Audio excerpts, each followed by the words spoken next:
ఒక చిన్న trip plan చేసి ఎక్కడికైనా వెళ్ళొచ్చాక మంచి జాబ్ కోసం ట్రై చేస్తా. నైస్. ట్రిప్ ఎక్కడికి? All over the world? అంత లేదు, అందుకే చిన్న ట్రిప్ అన్నా.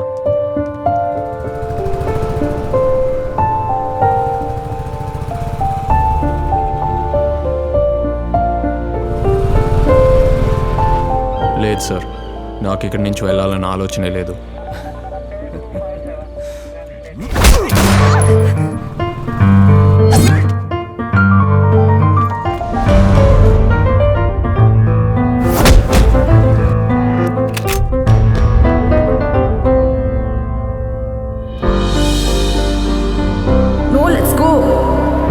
నేను కూడా అసలు భయపడట్లేదు. భయపడి పారిపోకూడదు. ఎలాగో నన్ను లోపలేస్తారు. ఏం జరిగినా సరే చూసుకుందాం. జీవితంలో చాలా చూసాకే చావడం కష్టం అనిపిస్తుంది. మనం ఏం చూడలేదు. తినమ్మా, చచ్చినా పర్లేదు.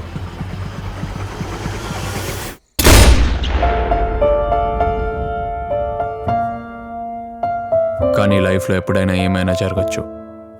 అది జరిగినప్పుడు మనం దాన్ని ఫేస్ చేయడానికి సిద్ధంగా ఉన్నామా లేదా అన్నదే ముఖ్యం.